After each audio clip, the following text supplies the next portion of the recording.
حجاج بن یوسف طواف کر رہا تو وہ نابینا شخص کو دعا مانگتے ہوئے دیکھا، وہ بھی ایسے ہاتھ رکھا کعبے کے سامنے کھڑا ہے، اب اس کو کعبہ نظر تو نہیں آ رہا لیکن کعبے کے سامنے ہے، ایسے ہاتھ رکھا ہے، یا اللہ میری آنکھیں نہیں ہیں مجھے آنکھیں دے دے۔ حجاج نے کان لگا کے سنا، اس نے کہا کیا مانگ رہا ہے؟ بڑا غصے والا تھا نا، بڑا اکڑو خان تھا حجاج بن یوسف بھی، اپنے وقت کا بڑا ظالم گزرا ہے۔ اس نے کہا کیا مانگتا ہے؟ کہا جی میں دعا مانگ رہا ہوں کہ میری آنکھیں مجھے نظر نہیں آ رہا، اللہ مجھے آنکھوں کے نور دے دے۔ حجاج نے اس بندے کو کہا کہ دیکھ میرا نام حجاج بن یوسف ہے، میں گورنر ہوں، اب میں دوبارہ آ رہا ہوں طواف کر کے، اگر دوبارہ طواف کرنے واپسی تک تیرے پہنچنے تک تیری آنکھیں نہ آئی تو تیرا سر اڑا دوں گا میں۔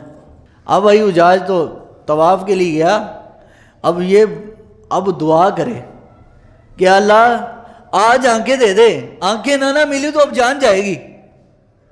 اب اس کے دعا کا سٹائل ہی بدل گیا، پہلے ایسے مانگ رہا ہے یا اللہ مجھے آنکھیں دے دے، تو جب حجاج نے کہا نا بس اب سر اڑے گا، اس نے یا اللہ مجھے آنکھیں دے دے، ایسا روئے اور بلکے، اور ایسا کہ پورے مطاف میں اس کا شور مچ گیا، جو لوگ طواف کر رہے ہیں وہ اس کو دیکھنا شروع ہو گئے کہ اس کو کیا ہو گیا۔ پہلے اور بھی لوگ رو رہے ہیں لیکن اس کی کیفیت رونے کی ایسی ہے کہ جو دوسروں کی نہیں ہے۔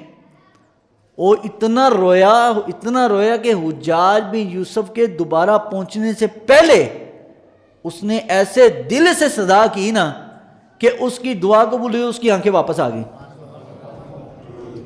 پھر حجاج بن یوسف نے آیت پڑھی امن یجیب المضطر اذا دعا، کہ کون ہے جو تمہاری دعاؤں کو قبول کرتا ہے جب تم بے قرار ہوتے ہو۔ تو حجاج نے کہا اب پتہ چلا بے قراری کیا ہوتی ہے، جب بے قراری ہوگی تو دعا قبول ہوگی۔ مقصد سمجھ آیا؟ تو دعاؤں میں بے قراری، دعاؤں میں وہ اقبال نے کہا تھا نا الہی تڑپنے پھڑکنے کی توفیق دے، دل مرتضیٰ سوز صدیق دے۔